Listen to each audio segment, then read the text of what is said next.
Ladies and gentlemen, welcome aboard the TV Pilot's License Flight number 33 with service to Shelby, North Carolina. We ask that you please fasten your headphones at this time, secure your podcasting device, and remember, if your neighbor happens to be a celebrity or a pseudo-celebrity, leave them alone. For all you know, they're worrying about the IRS or the state of their jet ski. And please refrain from talking about them behind their back, right in front of them. That's just rude. Welcome to the TV Pilot's License. My name is Jeff Kurbis, joined by Max Singer and Rich Inman. How you boys doing today? I am absolutely fantastic. I am ready to just knock this one out of the park. Yeah, wow. I'm doing the 999 challenge over here. 9 beers, 9 innings, and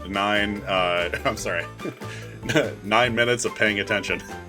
Oh my god. Well, this week, ladies and gentlemen, we are doing the 2009 through 2013 classic known as Eastbound and Down. But before we dig into this pilot, Max, do you mind telling us what this podcast and telling the folks at home what this podcast is all about? Absolutely. So here at TV Pilot's License, we break down and analyze the pilot episodes of some of television's most famous, or in some cases, infamous shows. We figure out how they came to be, learn about their creators and showrunners, and we take some time to figure out if we think they could be made today and if they're effective pilots and making us want to watch more. We've got plenty of episodes now wherever you get your podcasts from, so please like, subscribe, go back and listen to some shows you may already know and love. Take a shot in the dark at something you may never have seen before. And if today is your first time flying with us, then welcome aboard. And Rich, what did you bring for us this week? Well, I normally do a question of the week, but I think it's high time for a new segment, especially this being baseball related. There's a lot of rule changes around baseball this year. So one of the rules being the pitchers have a certain amount of time to deliver each pitch, which is shortening games and making for some extremely weird strikeouts in almost every situation.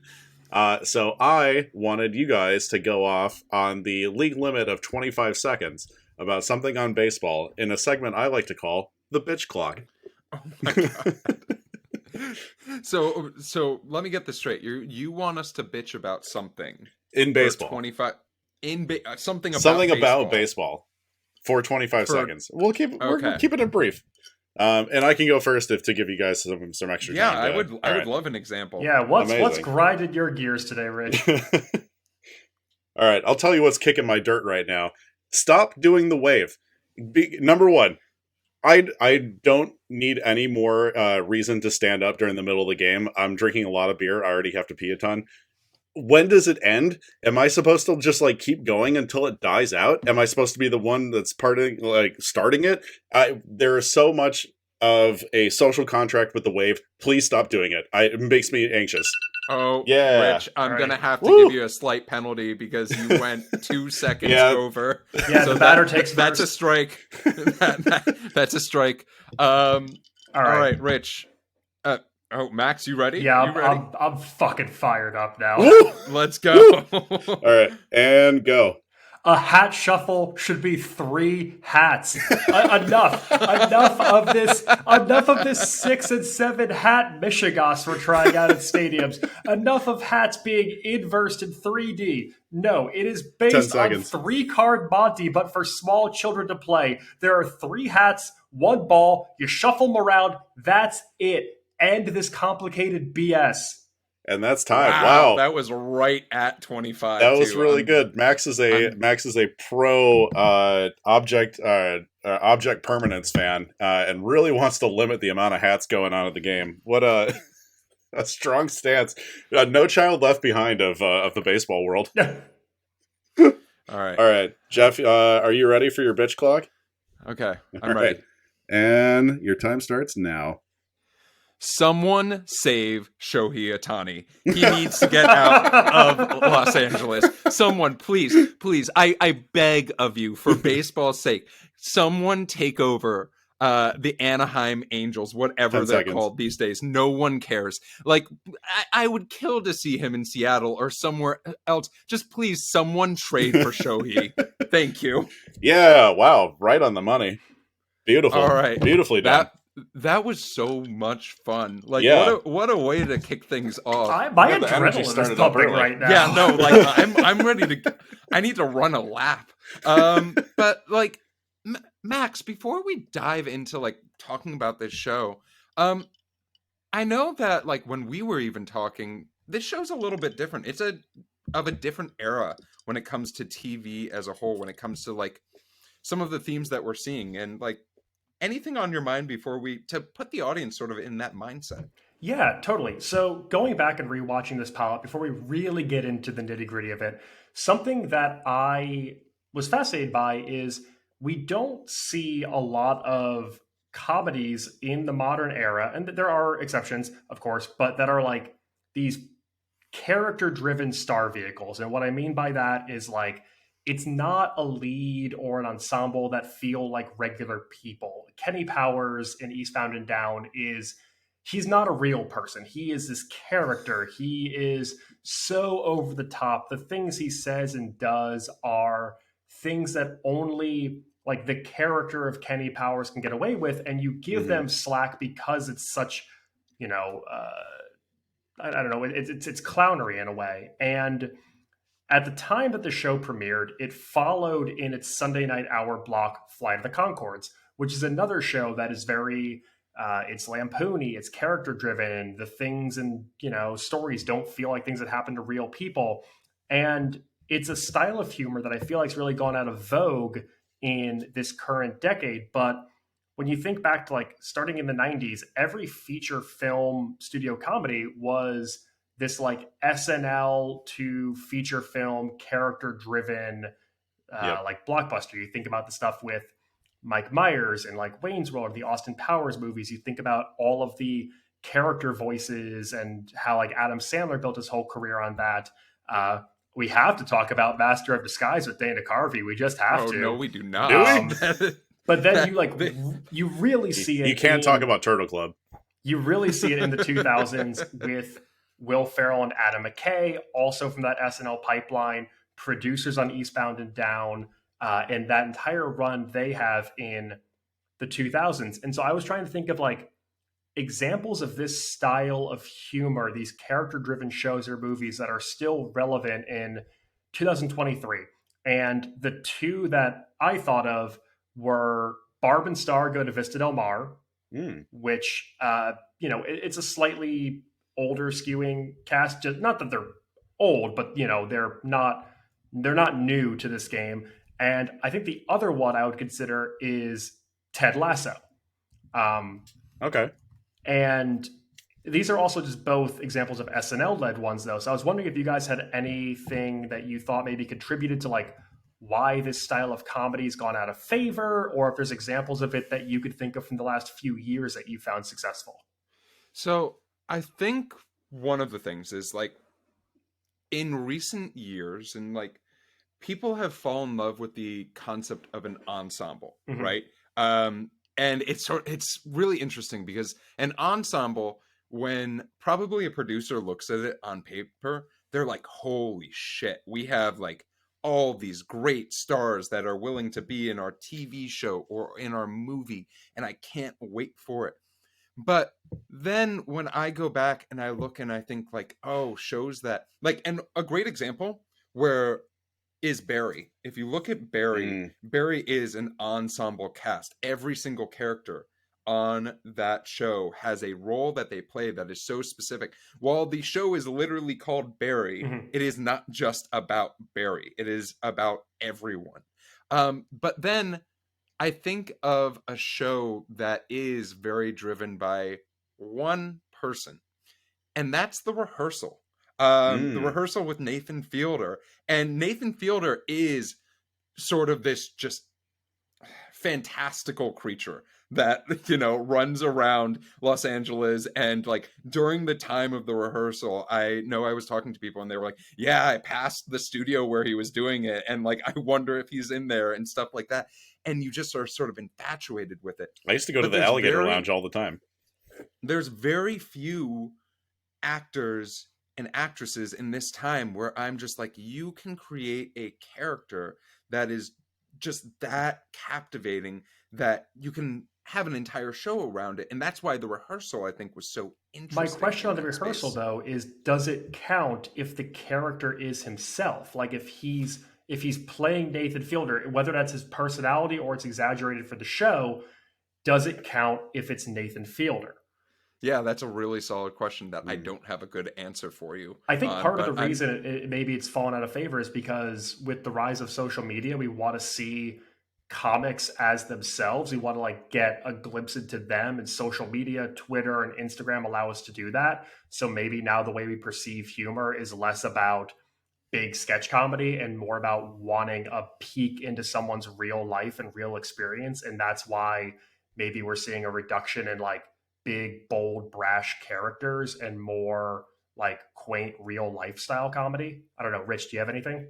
Yeah, I think the big difference for that I see is if it's character driven, it is one person that is a unique individual, a unique creation that is dropped into the real world. I think that's what we're trying to describe here with Eastbound and Down.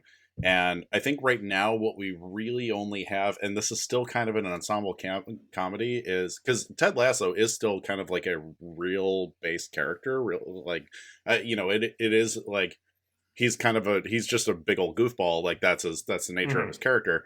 Um, right now, I think Letterkenny is a really good example. oh, Letterkenny and great. Shorzy. However, that is an ensemble cast in the fact that in the sense that they all kind of act like that, and it is kind of like a microcosm of rural Ontario. Other than that, I think we kind of don't develop comedy star power like that anymore. I feel like if there is just one person that they're going to center everything around, it, it's and I'm sure there's someone screaming at all of us right now listening to this, like, of a better example. But I think, I'm sorry, I think You Should Leave is an example of a character-based show, but all of the characters on that, like, it's multiple characters that are crazy. It's not just Tim Robinson. And I think that is maybe that and Letterkenny are probably two of the best examples going right now. But even then, Tim Robinson is not an A-list like household name before he started this. Neither is Nathan Fielder. Jason Sudeikis is more of the SNL to sitcom pipeline type person. But yeah, I mean, I think a lot of that is due to Lorne Michaels just recognizing that SNL IP could become movies like very early on, and they're them doing the Blues Brothers and stuff like that. But yeah, I think there's just too many names now Yeah, to I just do keep think it to Tim one person. Robinson's a good example, and from that same universe, Tim Heidecker as well is a good example of it. But yeah, I don't Hmm. know. This just made me miss a very particular style of comedy, and this is a show that came out during our formative years. This show premiered in February of '09, like the final semester of all of our senior years of high school. I'm sorry, I just dated us all. Rich, you can't do the Gen Z Yeah. shtick anymore. No, you don't dox an 18-year-old. Damn it. But like this came of like our formative years, and I think that's why we're all like attached to that style. I think that's why like maybe I was reminiscent for that style of comedy while watching this. And so I am excited to get into it and talk about this big over the top ham of a character today. I mean, let's hear more about it. Let's get to the meat. Yeah, and before we dive into the show itself, a quick synopsis. After substance abuse and insanely self destructive and obnoxious behavior throw a knuckleball at his Major League Baseball career, former pitcher Kenny Powers retreats to his North Carolina hometown, where he takes a job teaching physical education at the middle school he once attended. Um, a little bit more went into the show before it could have that synopsis made. So, Max, why don't you tell us a little bit about it? So today we're going to be talking about the pilot of HBO's Eastbound and Down titled Chapter 1, which premiered on February 15th, 2009. And we're going to be talking about a trio of writers today, Danny McBride, Jody Hill, and Ben Best. So our story begins not very far from Eastbound and Down's story. We're going to kick things off in Winston-Salem, North Carolina, where our trio meets while attending the North Carolina School of the Arts for college. While there, they're also going to become good friends with writer-director David Gordon Green, another collaborator, someone who's involved with a lot of Eastbound and Down as well. The trio gets their first big crack at success with the indie comedy The Foot Fistway, directed by Jody Hill and starring McBride as a hotshot Taekwondo instructor in a small North Carolina town strip mall. So Foot Fistway gets made for $79,000. That's it. Oh my god. And it gets into Sundance Film Festival, where it earns them a deal with CAA, and the distribution rights get purchased by a brand new company, Gary Sanchez, the production brainchild of Adam McKay and Will Ferrell. Yeah, like mere weeks after Sundance, before anyone had actually seen this movie, Danny McBride and Jody Hill go on Conan, McBride as his character Fred Simmons to do a live Taekwondo demonstration that goes completely awry. Jody Hill is one of his like Taekwondo helpers. There's actually a kid who you see in the Eastbound pilot, one of the students who's in this demo like bit as well. And no one knows who these guys are. And it's completely going over the audience's head. They have no idea what's happening. It's absolutely delightful. Go back and watch it. But yeah, after the Conan appearance, Foot Fistway eventually gets a like nationwide release. It develops this sort of under the radar indie cult following. McBride starts to appear in studio comedies as an actor, including Hot Rod, Superbad, and Tropic Thunder. And the trio begins working on their next script, a TV show idea called Eastbound and Down. Takes a lot of the Fred Simmons attributes from Foot Fistway and combines it with former Major League Baseball players like John Rocker and Mitch Wild Thing Williams, along with McBride's real-life experiences working as a substitute teacher in Virginia after graduating college. So with Gary Sanchez behind them, they draw a lot of interest on this pilot. They actually take meetings with NBC, CBS, and ABC. However, the trio doesn't feel comfortable committing to a 24-episode season. I think that's for the best. I was trying to imagine this show in like the 2009 NBC block. Like I'm trying to imagine a family-friendly version of Eastbound and Down slotted alongside like 30 Rock and Parks and Rec, and I just can't do it. It breaks my brain. So I do have a question, because we're going to talk about the plot of this show, but if this show was to be on NBC, what is Kenny Powers' catchphrase when he strikes someone out? So no more "you're fucking out"? It's definitely not "you're fucking out."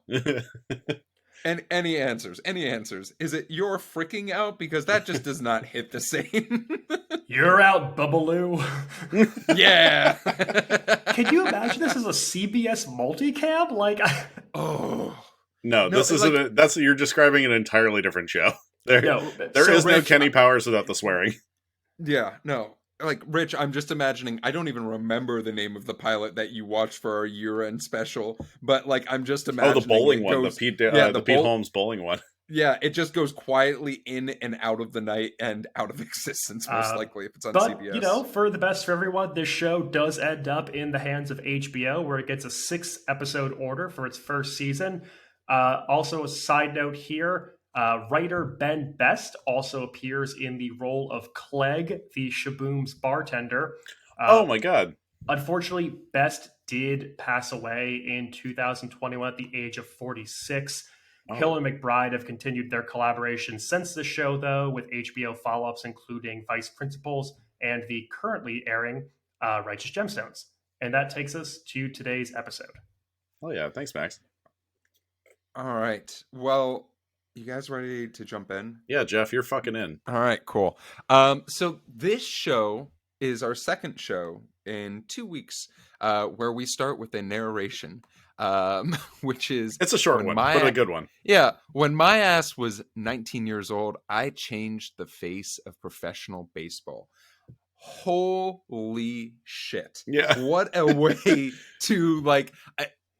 I heard that line and we saw this amazing, like, just a very simple scene of Kenny Powers striking out someone. We get all the context to end the World Series.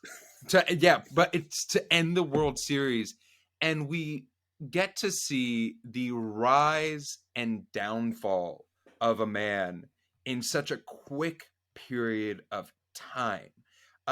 What did you two think of this, like, this montage. I'm such a simpleton. One of the funniest things to me is when grown ass men say that they're a teenager in like movies and TV shows. Like Yeah. the joke in Walk Hard, the Dewey Cox story, where he's like, "I'm 14," like it's John C. Reilly. I'm only 14. Or just like clearly like grown ass Danny McBride with his goatee and mullet and gut saying that he's a 19-year-old. Like that. It's just, I'm sorry. It's really dumb. It's really funny. They just put a little bit of foundation on it, like a middle-aged white man. But yeah, I love that opening line of like, when I was 19 years old, I was handed the keys to the kingdom, all of this.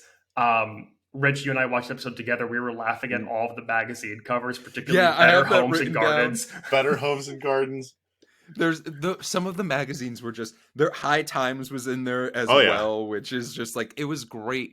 But I thought that this montage did something really, really powerful. And Max, we talked about character driven TV earlier, but 2009 was like in the midst of the rise of anti-hero television, if that makes sense, right? Like we had shows like, and I can't believe I'm putting these in the same sentence as Eastbound and Down, but we had shows like Breaking Bad and Mad Men, which focused on rooting for the villain in many instances. And this is the show that focuses almost entirely on the villain. And within like not even 3 minutes, they do a great job of just making you say, like, without a shadow of a doubt, by throwing out slurs and like just being a general terrible human being, that you cannot leave being like, oh yeah, Kenny Powers is a great guy, but boy, am I interested in watching the train wreck that is about to happen. That is his lifestyle. Yeah, and 100%. I think because he is so boisterous and over the top, even in this first cold open, like that's going to dictate whether or not you even want to watch any more of this show. Like you know, before we even see that first Chiron of several shitty years later, if you're going to keep watching the rest of this or not. Yeah, and you know, I think that's it's honestly a fair comparison, Jeff, to, even though it is on such a pedestal like Breaking Bad or Mad Men, or, you know, I think it's important to have a hero with a complex journey, and obviously not everyone can just be Clark Kent. It's very much like, no, everyone can be. Everyone can be Clark Kent. Everything is a comic book, but that does end up being like the source of a lot of material, especially now. I mean, that trend has not ended by any means. Like, you have shows like Hacks that's like that, and if we're in the comedy sphere, the Bill Cosby Show also features a villain. Oh my god!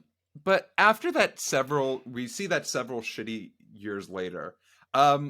I really liked, there's this technique with filming that takes from art, and this is me going on, I went to school. Titian was very famous for using red to be able to draw your attention to the main character or the main point of a painting. And I instantly caught this as well with this first scene of Kenny's onboarding to becoming a substitute teacher, because while everything is drab and in these dull tones, there is Kenny in this red. And boy, did I love this scene of just someone behind him talking the most shit possible. Yeah. I cannot believe we have compared the pilot of Eastbound and Down to the works of the Italian painter Titian and Mad Men, and we're like 3 minutes into this breakdown. Well, like, and what makes it worse is they're so the similar. line I'm about to say is the guy who's behind him, also becoming a substitute teacher, says he looks like a big bag of mashed up asshole. Which is what Rene Descartes famously said. Yes, that's right. That's very famous words. But it's just, there are some wild things that you can say in front of someone to insult them. That was just, I think that very much set the tone of, this is Shelby, North Carolina, and this is sort of the welcome to the type of environment that Kenny Powers came from, that maybe made him into the man that he is today. Followed up by, once they are all out, that same man saying that Kenny Powers slept with his stepsister, so that's why they're welcome to have a conversation. And then Kenny Powers knocking his ass out. Yeah, there's nothing about how this town is portrayed that's like any semblance of class, and it's interesting that they're throwing the R word around. They're throwing like really crass concepts around. The middle school is named after Jefferson Davis. Like, it is, there is literally no class to this town whatsoever, and Kenny Powers still steamrolls all of them with the low class behavior. It's really impressive.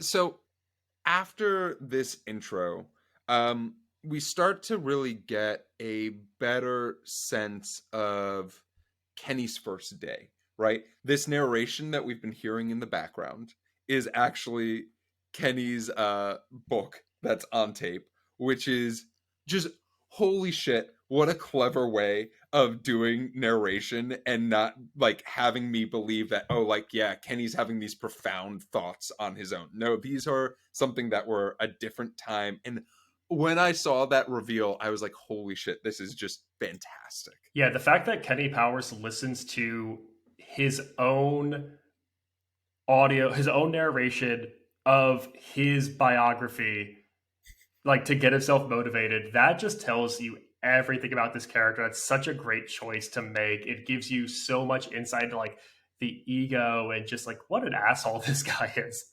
Yeah, and it honestly just serves as a great source of exposition for his past too. Like, just so many things are revealed through just the narration or like the narrator type quality of his audiobook. Like, it's just I mean, kudos to the writers. That's a ton of exposition to fit in, what, 25 minutes?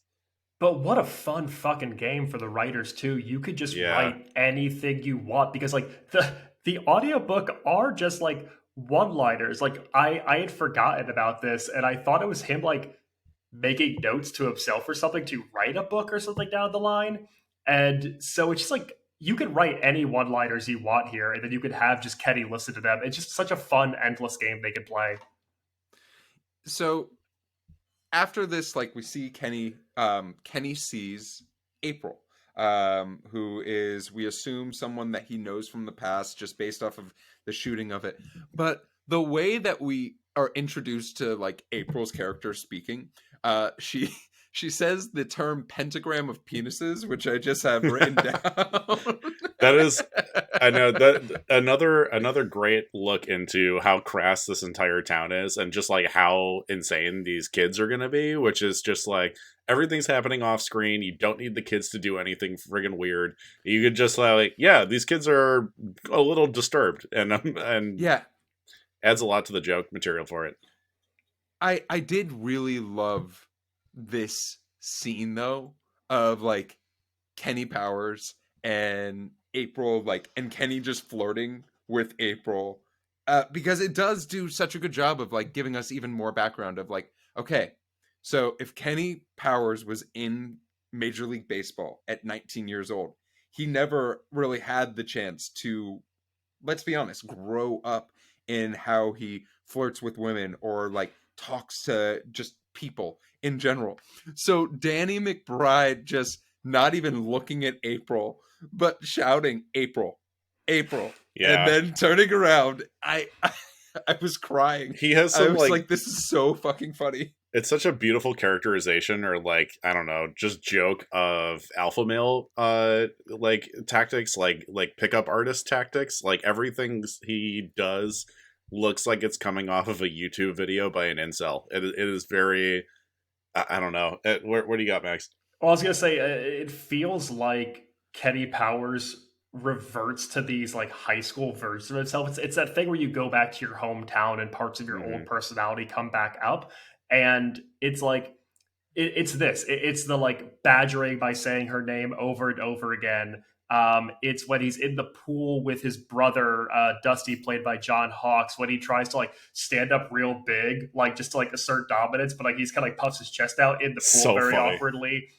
It's, crying himself to sleep next to a stack of porno bags to show that, he is human after all. They make Kenny's like reverting back to his 17-year-old self so evident in here. And I think that's what makes this character fun, is that he is very childlike deep down. And although he says and does awful things, he's, he's very much a kid. He's a big kid who does a lot of cocaine. So I just want to wax poetically on the next character we meet, and that's Terrence Cutler, played by Andy Daly. Oh, I love Andy Daly. Holy shit. Andy Daly is a goddamn gem. Yeah. Everyone on the show does the assignment, but Andy Daly does the extra credit. He literally just comes in and absolutely, you 100% believe that Andy Daly is the principal of a middle school. You 100% believe that he is doing a triathlon. This is the one line I always will remember from this pilot, when Kenny says, "I play real sports, not trying to be the best at exercising," which I have kept remember with myself that was forever. That was copied and pasted on a lot of people's Facebook statuses in 2009. And Andy Daly being this role is just, it's perfect. It is exactly what I think we need, because we need that straight man who's also just so fucking funny at the same time. No one does a straight man like Andy Daly. No, and it's such a funny one-sided foil relationship, because Terrence Cutler is the nicest guy in this pilot. Andy Daly is so lovable and affable, and so the hatred that Kenny Powers spews towards him over Cutler's engagement to April is delightful, because it's there's no fight, there's no feud, this is entirely one-sided. Cutler's a gem of a human being. It's an unflinching punching bag, which is what he plays in Semi-Pro, which is what he plays in his own TV show on Comedy Central and Review. I mean, it is really here's someone to come absorb the extremely hostile environment around him. So, a couple of other things happen, right? I do want to just shine a light on that introduction of Kenny Powers as the substitute teacher to the PE class, and then him basically telling all the children to pick on that one kid was fantastic. Yeah. But there are trends that start to shine on Kenny's personality, right? We see that cafeteria scene. One, don't throw around the concept of rape just out and about. Yeah, whoa. But the idea of Kenny, it just seems to shine that Kenny has to be the star of any conversation or anything that is happening, using whatever means possible. And what's the Stevie bit, so we meet Stevie Janowski, who's played by Steve Little. I felt so terrible for Steve, because you're gonna feel worse as the season goes on. I know. But him just being oh yeah, I was the guy who wore a cape for an entire year. Yeah, I would remember that. There was a kid at my high school who wore a cape for a year, and I remember him. This is also one of those small you remember schools. The kid in the cape. Yeah, yeah. It's also just... it's a small school phenomenon too thing, where in comparison to something oh god, what Napoleon Dynamite or something like that. This feels very just there's 80 kids in the graduating class. No one gossips really that hard, because it's what's the point? You're all gonna stay together, you're all gonna keep hanging out and stuff like that. It's just yeah, you let a little bit of weirdness show through every now and then, because you think that person's a little bit off, and everyone thinks that person's a little bit off, and that person can just own it. But if you go to a bigger school or something like that, bigger city school, you can very easily be outcast by quite a few people. I think that lunch table also shows, though, Kenny's tendency to be ostracized in group settings, and his inability to connect with people. And it kind of made me wonder back to the cold open, if you show him bouncing from team to team to team to team in his major league career, and it's was this him in every locker room too? Did he fail to connect with people in every major league clubhouse he was in, and now is he struggling to make any human connection in a middle school cafeteria? He's the one going around slapping people in the balls and stuff like that, and not actually making friends with anybody. Yeah, it's very revealing. As is, we get back to, so Kenny is staying with his brother and his sister-in-law. And we get back to the house in just a moment of it. I can't help to say it was hysterical. The idea of Kenny Powers trying to order a sex worker over the phone using someone else's Oh my phone god. and negotiating, wearing a scream mask. I want to see all of the outtakes from this scene. I want to see every alternate line of dialogue that they came up with for him to ask into that phone call, because you know that somewhere there is a laundry list of jokes Oh they yeah. tried out before they finally landed on 100%. "Can I wear the scream mask?" That's 10 minutes of material that they had to edit down to maybe 30 seconds. Yeah, and we also start to see this like stark reality of Kenny's situation, right? Like there's a confrontation. One of his nephews is on his jet ski.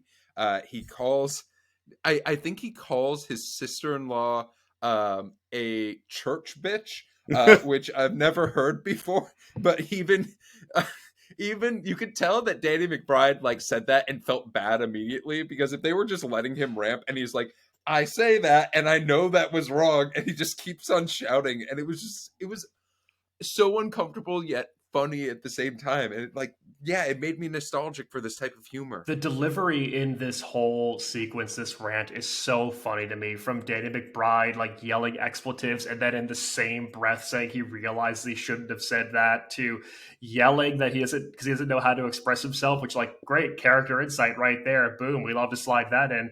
I'm a huge fan of, if I stop yelling, it means I lost the fight, which is such an infantile way to go about debate. Yeah, you start to like, this is around the scene too where like you get the reveal of him crying in his bedroom and stuff like that. This is kind of like the first little inkling of like humanity and like not being such a narcissist in every single, you know, conversation, altercation with another human being out in the world. And I don't know, it was nice. You can't just have Kenny Powers being Kenny Powers for an entire episode. The character has to have a little bit of depth, and they finally get it, like, I don't know, 15 minutes into this pilot. Yeah, and then right after we get some depth, we go to Shabooms. Damn right. So like, as he very forcefully announces, I'm going to Shabooms. Yeah, and Shabooms was another instance where like using that to help paint the background of how Kenny became Kenny, right before he was given money. Yeah, we right, all was have our like, own Shabooms in our lives. Yeah, we had Shabooms. We literally did. had a room in our fraternity that was called Shabooms, and yeah, that And was Well, that's sort the of you same guys nothing. did. I'm 18. That's to say nothing of the Shabooms that's in your heart. Yeah. Like this scene, I don't want to dive too much into it, but I think it just did a good job of painting like, hey, Shelby, North Carolina is not exactly the best of the best, right? We have people who toured with widespread panic. Hey, whoa. Driving being in Whoa. Driving song being in the background of this scene was great, and like A+ to whomever chose that. Widespread headline Lollapalooza back in the day, man. Show some respect. Damn right. But like we get the Tracy, who's the hometown, mess, and the Valtrex comment. And I will say the bartender, Clegg, who's played by Ben Best, is great. I think everyone has a Clegg in their lives, or a bartender that they're way too close to. They're just down. And it was good, but then we do get there were moments where they just let Danny McBride be Danny McBride. Mm-hmm. And the return home scene was one of those where he is drunk, high on cocaine, and just staring at his nephew.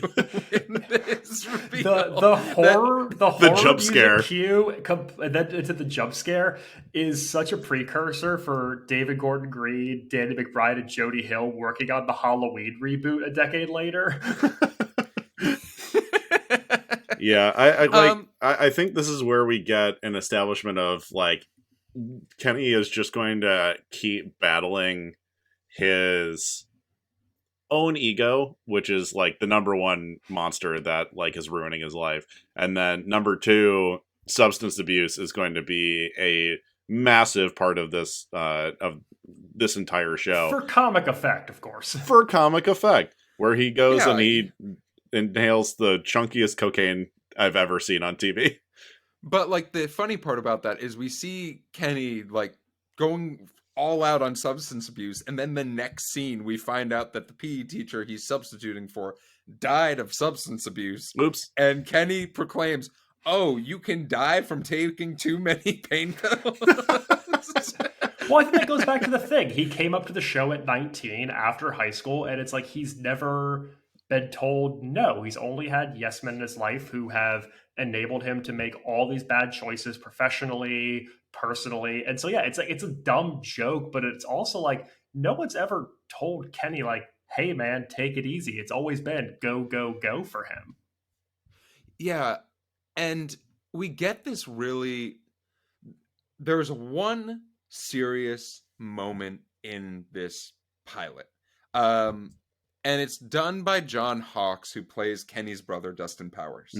And he says, and there's one line that I have just written down: "You used to be someone I liked being around, and now you aren't." And these are very simple words, but I think that they're very powerful words that most of us can really relate to. There have been people that our friendships have, strained because someone has changed or outside influences.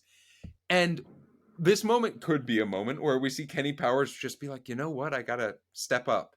And he does decide to step up by completely misinterpreting this, and we get this hysterical, like the hallway dream sequence is just bonkers in the best ways possible, of like the fanfare and really a line of vision into Kenny's self, visualization of himself. I think Kenny's self-visualization is also pretty well encapsulated in it's not him wanting to be a better person. The phrase he uses is that he's going to get back on top. So to him, like being a better person means being like the pinnacle of success. It means fame. It means fortune. It doesn't mean being a good person to his family. It doesn't mean being a good uncle to his nieces and nephews for the first time. It means like being the fucking man again. And that says a lot too.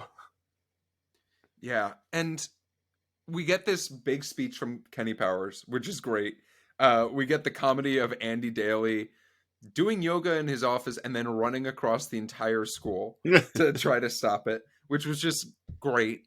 But then we end this pilot with Kenny Powers jet skiing like the man, with, Tracy with the woman from the bar on the back of the jet ski.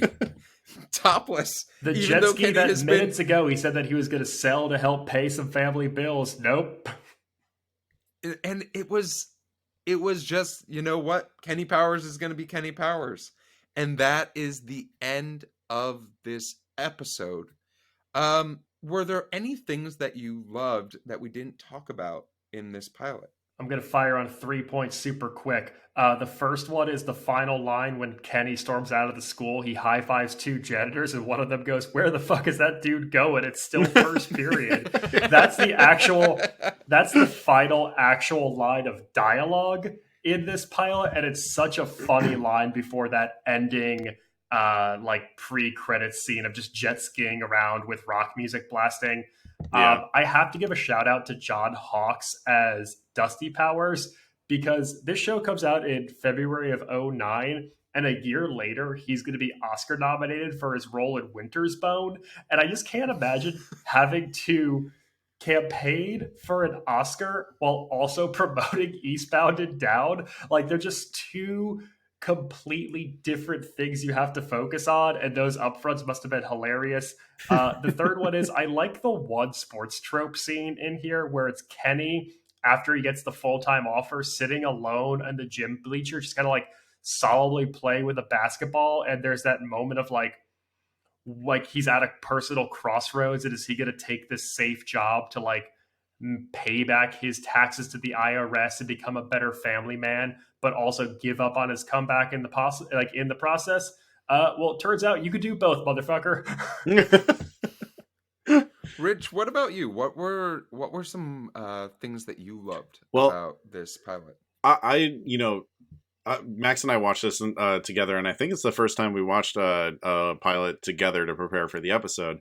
But in the middle of a lot of moments where you're just like really Donald Glover grabbing the collar, like, oh, like, man, I can't believe he said that. I can't believe he made a joke about that. I can't believe he just dropped the R word like that. There was a lot of really funny dialogue sprinkled in that just like made that just kind of like snapped you out of it and just like, whoa, okay, I'm like really laughing out loud. I actually had like a few moments where I was like, is this a good show? Is this better than I remember? And what it lacks in like a in relatable characters, really, I think it I at least for me, not a lot of relatability in the show. It definitely makes up for just like really funny moments, and that one scene of Kenny ordering a sex worker is like, I mean, just like hit after hit after hit of just like extremely funny, just take your mind out of it dialogue. But yeah, that's one of the biggest things I loved. I would say Eastbound and Down is a lot like Major League Baseball today, in that the batting averages are getting lower because of analytics, but the home runs are up there. Like, this show does not some have absolute the highest dingers joke batting average, but oh man, yeah, they're bashing some absolute taters out there when they do make contact. What about you, Jeff? Yeah, I think that one of the things that I love about this show is that first of all, Andy Daly, just like Andy Daly. Yeah. Just like and Andy Daly. I love Andy Daly in this show so much. I also love that Craig Daly? I love that Craig Robinson is also in one scene of with this no show. dialogue.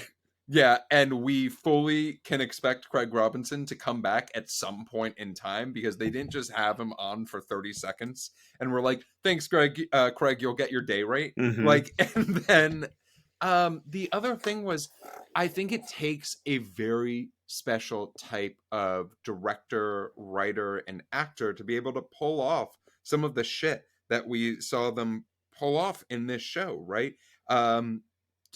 You mentioned the sex worker scene, right? Like, that could have been done by a lot of different people, and we would have been talking about it in the next segment of this podcast, the wait a minute moments. Yeah, truly. Right? Because we would have been like, what the hell was that? It was the most uncomfortable thing. But Danny McBride and Judy Hill, and like, they pulled it off completely and entirely. And I was just like, yeah, no, they had it going. And that is, to be able to do that, to be able to know that chemistry is awesome. And you don't see that all the time. So like, that's something you gotta like really love. With that being said, though, what were some wait a minute moments for you two? We can tackle this as a collective, right? Yeah. Go ahead, Max. You can tackle. Yeah, so I think we're all on the same page here. I think it's the elephant in the room with Eastbound and Down is that, like I said, not every joke knocks it out of the park. And I know comedy is subjective, trends change, but I don't think that these were jokes that were even like flying in 2009. And I think that's part of the point with Kenny Powers, is that he is this pariah and he says his inflammatory remarks and he's going to push your buttons. But like, obviously, it's going to be part of the legacy. And like, for some people, I could see them being really taken out of this show because a lot of the humor does rely on this like dated, again, it's the high school infantile thing. It's the jokes that he makes as a 30-something-year-old man are the jokes that a like not keen on the ways of the world 15, 16-year-old makes in high school. And what I will just add to that, because I think, Max, you said it really perfectly, is there is a responsibility that someone takes when writing jokes like that, of making sure that you are putting the full, power of how poor decision making using those words are, or using that type of humor is. And there are people who we all know who heard those lines and were like, oh, that's really funny. I don't see anything wrong with that. And also other So, people in that room who are like, oh, you laughed at that. Why'd you laugh at that? And I should rethink our friendship. Exactly. So, like, was it necessary? Maybe, right? Like, but I think that there's another way, and it might take a little bit more effort, but you can still paint how terrible human beings are without using some of that. Yeah, I can understand the writer's choice to have Kenny Powers say and do those things 100%, especially in a pilot where you're trying to like really hit the nail on the head of what your tone is, what your show is, who this character is. And I will say, because I love this writing group here, they do refine this more as we go into Vice Principals and now Righteous Gemstones. I think they find a way to do this style of humor, and they do it a little bit smarter each show they create together. And if you haven't seen Vice Principals, go check that out on HBO. If you aren't caught up on Righteous Gemstones, check that out as well. Every single time they get a little bit more money to work with, and they make this whole portrayal and this whole Danny McBride stick a little savvier. And I think they're figuring it out more. This is very much their first attempt at it. Yeah. So I have one more wait a minute moment. Please. But before I get into it, any others from you two? No, I think you guys pretty much nailed it. He's a crass Michael Scott character where you just like build up more and more of his inability to talk to other people. So my wait a minute moment is that I genuinely think that Kenny Powers was based off of a substitute teacher from my high school. So let me explain. So going to high school, I had a history teacher. Her name was Mrs. Zisk. Mrs. Zisk, if you somehow find this podcast, God bless you. You taught me through a lot of different types of history, and you were a gem of a human, friend of the pod for sure. But occasionally, instead of having just a random human being be the substitute teacher, her husband was our substitute teacher. Now, her husband's name was Richie Zisk. Richie Zisk played 13 seasons in Major League Baseball. He hit over 200 home runs, had a 287 batting average, like two-time All-Star. Not a slouch. Played for Rich's beloved White Sox in the 70s, as well as the Texas Rangers and the Seattle Mariners. Like, the guy was a pro. Now, Mrs. Zisk, I will just say this. Your husband was never excited to be in the classroom. and I honestly, like, super nice guy. But there is almost that part of you being like, I used to play in stadiums full of people. Like, I was an all-star in Major League Baseball. They don't just give that to anyone. And now I'm here teaching AP US history. That gave me a little bit of pause. So the Zisk family, if you're listening to this, thank you for being a part of my education. And yeah, that was a wait a minute moment for me. So as far as I will be the only one probably to give a Daddy of the Week, and no surprise, it's Andy Daly. Andy Daly's great. What a gem of a human being. Jeff has a solo. Jeff has a fully siloed bit now. And I also have a sound clip for it now. Hello, Daddy. Yeah. Whoa. So Daddy of the Week, Andy Daly's character. Thank you so much. We also have an in-flight question this week, and this is something that all of us will participate in. So our in-flight question this week came from our Instagram, which you can absolutely, if you are on the watch out, you will see us put out plenty of things looking for questions. But this one came from our friend John. If you could name a pitch, what would it be? Ooh, a great question. Rich, you are the baseball player out of the three of us here. What would you name your pitch? Yeah, absolutely. I think I'm going with the snot rocket because it's fast, it's gross, and no one wants to look at it, baby. It also sounds like something that would absolutely be like a selection on Backyard Baseball, like Oh, the PC 100%. video game. 100%. 100%. There's a snot rocket. Max, what about you? So, Rich, just so I get this clear, you are you're snotting the ball before you throw it, correct? Like That's right. No, I'm sneezing not all over the okay. ball. It's a COVID special. Max, what about you? Obviously, using sticky substances gets you investigated by the umpires and can get you tossed from the game. But there's no rule about tying a thin little bit of wire around a baseball, pretending it's a yo-yo. So I'm gonna. Mine is the yo-yo ball, where I fling it at the batter and then I bring it on back and I make him look stupid. And mine would be called the grandma special, as I underhand throw the baseball to the batter. Zach Greinke is. I think it's going to go listening great. Closely. No one's ready for it. Absolutely zero people. Jeff can only start day games. He cannot pitch at night. It's too dark. Yeah, no, it's gonna go really poorly. His prescription's not that good. Well, thank you, John, for that in-flight question. We'll talk a little bit more at the end of the episode about how to submit those. But I want to talk about the legacy of the show really quickly. There really, surprisingly, is not that much. The show had 4 seasons and 29 episodes. It was on from 2009 to 2013.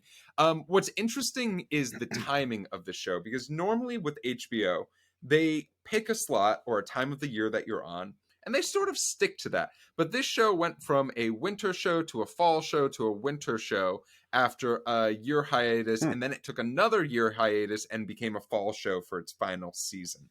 Always reassuring. Yeah, really, really reassuring. Genuinely, for some of the shows we've talked about, it actually had its best ratings going into its final seasons. Its first season on Metacritic, it was a 64.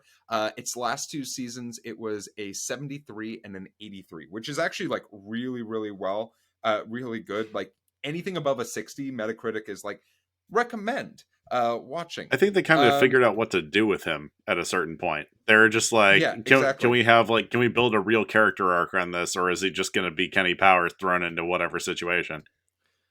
So, talking about how baseball is a sport that is internationally recognized and beloved, this show was internationally syndicated in 15 different countries, which is more than I thought. The show really is the World Baseball Classic. Wow.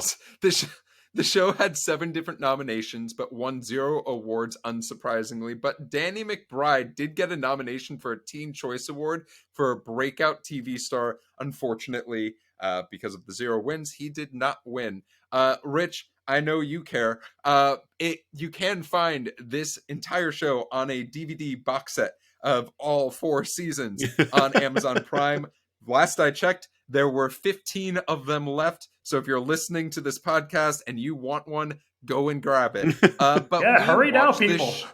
We watched this show on HBO Max. Remember, it might be on HBO Max for now. So go and get that DVD box set. With that said, that is the history of this show. Rich, guess what? What's that? It is time for your game of the week. Hell yeah. So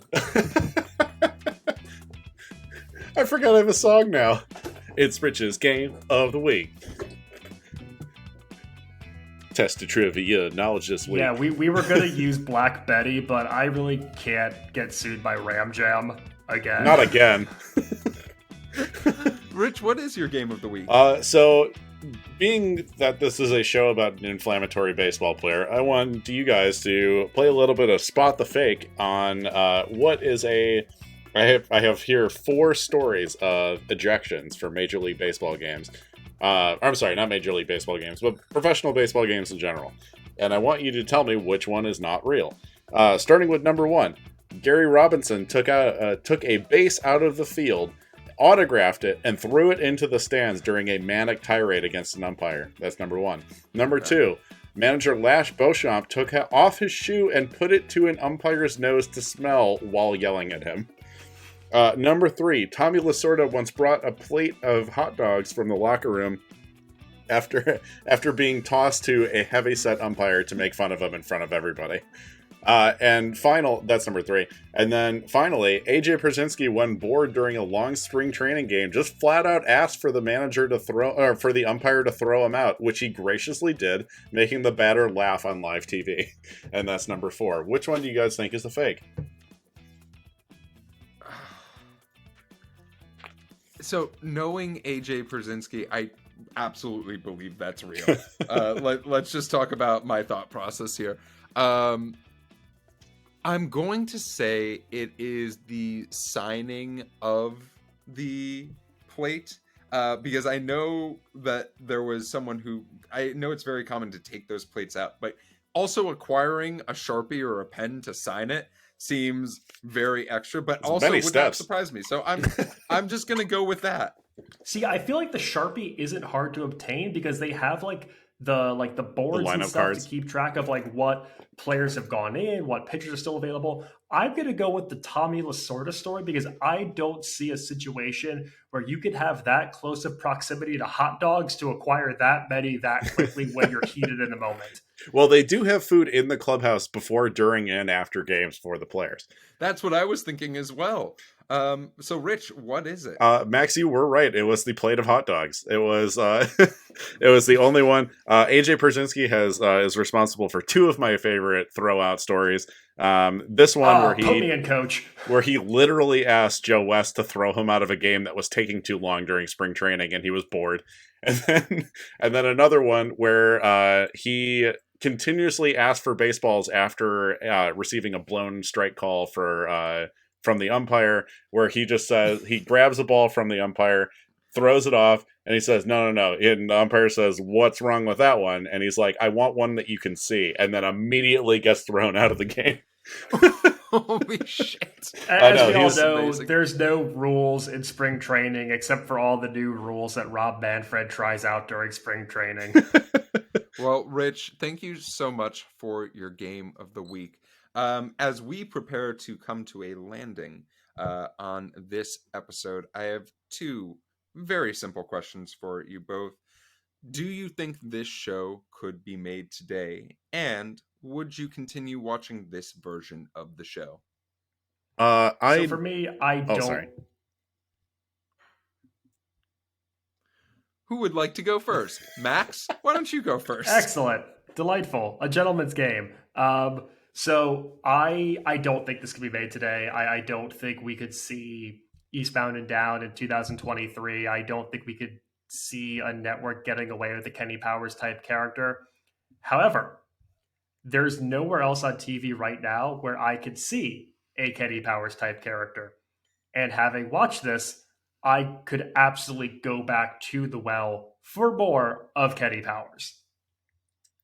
Rich, what about you? I do not have the same nostalgia for this show that you guys might. I know it was extremely popular for us when we were in college. That just there is a frat boy mentality to how the show is written and acted and everything. I don't think it's being made today, especially with the type of jokes that they're using. I know the jokes are just supposed to be explaining how bad of a person this guy is. And they weren't even made for 2009. I'm also not down to watch more of it, which sucks because I love baseball media in general. I love the different stories that revolve around baseball. My favorite movie is still Bull Durham. But yeah, it's not hitting it for me. What about you, Jeff? So are you saying that Eastbound and Down, you're fucking out? That's right, you're fucking out. I will say this is out and on the left for me. So let me explain.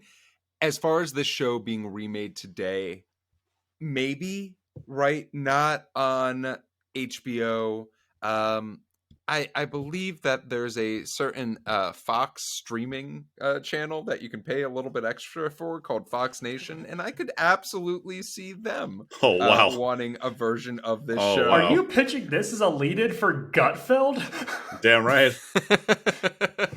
Absolutely. But no, in all honesty, I could see some network executive looking at the show and being like, I want to make a version of this that's a little bit more cleaned up.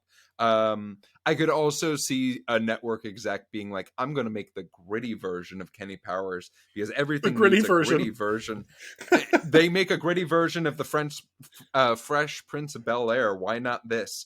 So what I will say as far as me watching it, there were definitely some jokes in this show that I really enjoyed. Is this one that I'm going to seek out? No, probably not.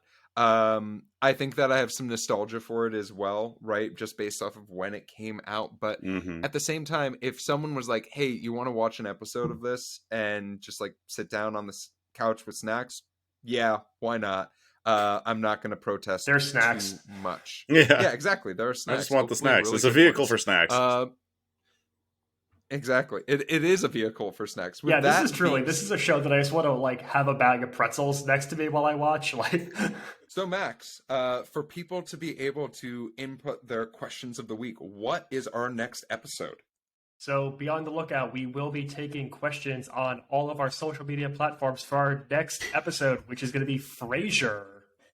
Oh, baby, we hear the blues a calling, toss salad and scrambled eggs.